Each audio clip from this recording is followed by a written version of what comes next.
I thought if the Word is supposed to move us and the Word is supposed to direct us, what if there were some people, what if there was someone sitting in the church this morning that you are in need?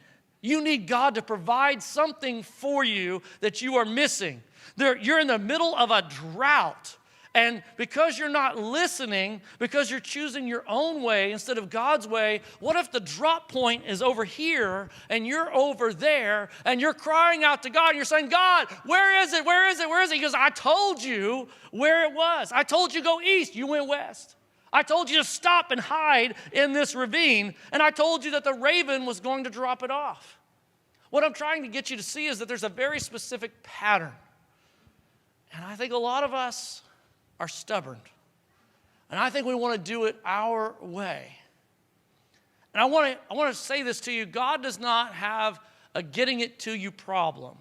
We have a following directions problem. Because the Bible is very clear on exactly how he provides for us. And yet we don't follow the instructions. And so this morning I would ask you to do a check. Do a check on yourself. Are you following his instructions? Have you obeyed the word? How did you get to where you're at today? Was it because you followed the word? When it comes to how you're managing your marriage, managing your life, managing your money, are you following his word? How can he get the provision to you if you're not even in the right place? So it says that we need to let the word direct us, and the directions are very specific. And then I would say let the word connect you, because he says, after you go through this, the drought came and it dried up the brook, and now he said, I want to move you to another place. As a matter of fact, he says, I'm going to connect you to a person. And sometimes I think we got to talk about this for a second. I think we can fall in love with the place. Because if you sit down in the valley and this brook is providing this refreshing H2O, and a raven, now I don't know if it was 3 times a day. I don't know if it's breakfast, lunch. I don't know. All I know is that God is amazing that a raven flew out of the sky and dropped meat off to Elijah. That's amazing. Would you guys agree? Now, some of you fall in love with the place that he took you, and you want to sit down and make that your home when that was a temporary spot that he was using to move you to a different spot. So he directed you to the place so that he could connect you to a person. And so sometimes we fall in love with the place. We want the Raven 30 plan. We want the filet dropped off for the rest of our lives. And God is saying, no, this was a temporary thing. I was going to provide for you during this season, but I ultimately want to connect you to a person who is in need of the gospel and in need of the provision. And so that made me want to introspect. I want to introspect with you for just a moment. I want you to begin thinking about it. Oh, okay. Ooh.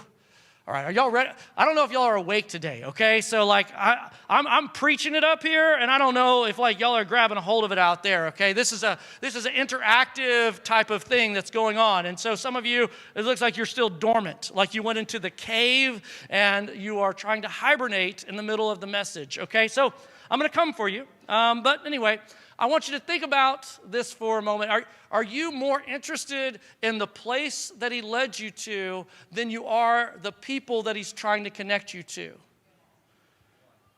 Some of you are in a place that you never, ever dreamed, that God has provided you with blessings beyond your wildest expectations. The raven has literally dropped it off for you, and God found you and opened doors for your life that you could have never dreamed possible. You came from this place, and God has brought you all the way to this place. And then he dries up the brook, and some people, I think, are sitting there complaining to God like, you told me to come here, and I came here, and now the brook's dried up, and now the raven isn't dropping. And he's like, yeah, that's because I'm getting ready to move you. I was never trying to get you to this place forever. I was trying to get you to stop here for a moment, let me provide for you, and then I'm going to take you to a person that's in need. You see, if we're not listening to his word, consider on the other end of our obedience is a person that's waiting, a person that's hurting, a person that's in darkness, a person that feels all alone. And if we sit down in the place that God took us and never connect to the people that God intended us to reach, then that would be taking the blessings of God and using them for ourselves. That would be making it all about us instead of about God. I want to encourage you to start thinking about, just for a moment here, how are you impacting people for the gospel of Christ by how you're living today? Think about that for a moment. Are there things that you need to adjust so that you can impact other